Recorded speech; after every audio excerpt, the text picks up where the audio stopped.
If you don't know what a fairy tale is, it's a children's story about magical and imaginary beings and lands. Today, I'm going to be reading fairy tales that Disney might recycle in the future.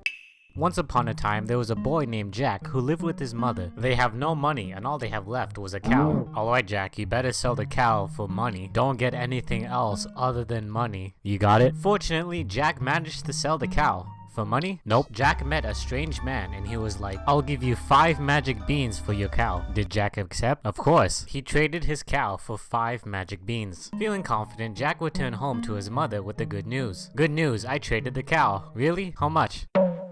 You're an idiot. After his mother called him an idiot, she threw the beans out the window. The next morning, the beans grew to a large beanstalk that reached the sky. What did Jack do? He climbed it, of course. I don't know why, but he did anyway. Jack climbs the beanstalk and finds a castle.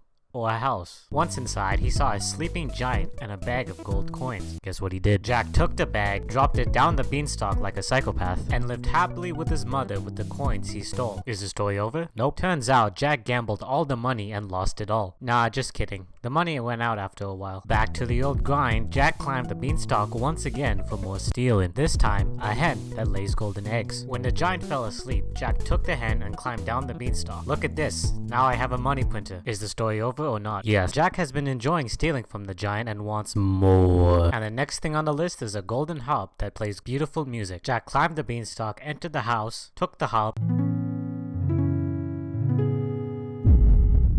Uh-oh. It's the giant. What does he sound like? 5, 4. What does that even mean? No idea. He's literally speaking gibberish. In Q mouth. The rest of the dialogue is as follows. I smell the blood of an Englishman. Be he alive or be he dead, I'll grind his bones to make my bread. Not only he's speaking gibberish, it doesn't even rhyme. The giant chased after Jack, but I guess Jack was faster. I think there's a reason for it. Jack made it down the beanstalk, but the giant is still after him. Jack quickly ran inside his house, fetched an axe, and chopped the beanstalk down. Is the giant okay? Nope, he's dead. Jack and his mother became very rich with the stuff they stole and lived happily ever after. The end. But wait, what's the lesson? If you steal, better be ready to kill. Once upon a time, there were 2 children named Hansel and Gretel. They lived with his father, who is a woodcutter, and his second wife. Everyone's happy. But suddenly, famine settles over the land. Where's the bread? I don't know. I'm hungry. Help. What do? Let's leave the kids in the woods and fend for themselves. I'm sure that will last a long time. How did you get back? We used pebbles as a trail and followed it away back home. Okay, let's try again. And we're lost in the woods. At least we made a trail. That's gone. Look, it's a bird. Maybe it can guide us to food. After wandering the dark forest, they found a large cottage made of gingerbread and candy. And what do the kids do? Eat. So they begin eating the house until a very old woman comes out the door. Come stay with me. I have food and a nice warm bed.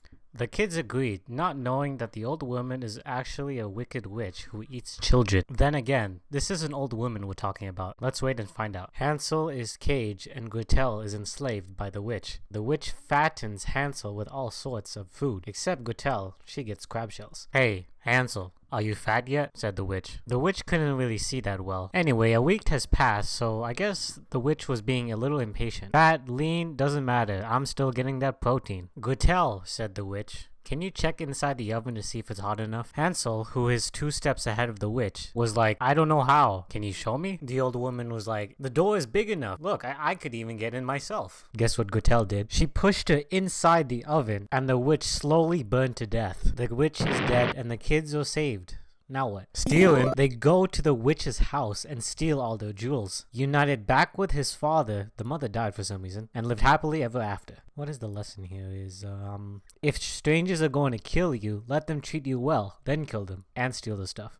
Once upon a time, there was a girl named Xian. Sorry if I'm pronouncing that wrong, is forced to become a servant for her stepmother and 2 half-sisters. Looks familiar. She becomes friends with a fish who happened to be the reincarnation of her deceased mother, but her stepmother and half-sister killed the fish. The bones of the fish are magical and help her dress appropriately for a local festival. Her stepfamily recognize her. She leaves a shoe. The king was curious about the shoe, finds her, and lives happily ever after. And the stepfamily dies from flying rocks. Moral of the story, is there even a moral in the story? Just don't be a bitch. There once was a girl named Little Red Riding Hood. She has to walk through the woods to deliver food for her sick mother. What food will make her better? The best medical treatment of all, cake and wine. Here's a piece of cake and wine. Take them to your grandmother. She is ill, and this will make her better. Remember, stay on the path and you'll be fine. Doesn't grandma live super far? Like half a league from the village? Just as Little Red Riding Hood entered the woods, a wolf met her and began to ask very personal questions such as, where are you going? Where does your grandmother live? Little Red stood there and told the wolf everything, and the wolf was like, okay, I'll see you there, then disappears in the woods. Meanwhile, in grandmother's house, knock knock, look who it is, it's Little Red. Wait, that's not Little Red. Well, I'll still open it just to make sure. So grandma opens the door and gets eaten by the wolf. Knock knock, who could it be? It's Little Red. That's strange, the door is open. Also, why does grandmother look like that? Big ears, big eyes, big hands, big mouth? Yep, looks human to me. The wolf ate Little Red Riding Hood, and that's about it. Bonus ending. Little Red Riding Hood and her grandmother was saved by the huntsman, who violently dissected the wolf. The huntsman came in with an axe, cuts open the wolf, pulls Little Red Riding Hood and the grandmother out of the stomach, and while the wolf is still sleeping, puts stones in the stomach, causing him to die later on. What did we learn? Just don't tell people where you're going, and you'll be fine. Once upon a time, there were 4 pigs, a mother, and 3 children. The mother was like, okay, I have nothing to provide, so go out and build your own house. The first pig was very lazy. The second pig is in the middle. And the third pig was a hard worker, so they built their houses accordingly. The first pig built it with straw. Can you even build a house with straw? Apparently you can. The second pig with wood. And the third pig with bricks. Also, why do they look like that? Look who it is, it's the wolf again. Not the same wolf, I think it's a different one. Knocked on the door and said, hey, let me in. I'm big and bad. And hungry. No, said the pig. And the wolf was like, fine, I'll just blow your house down. Wait, you can do that? Just like that, his house blew over and ate the little pig. 1 down, 2 to go. Same thing, same day, different scenery. Let me in. No, I'll blow your house down. My house is made of wood. There's no way you can.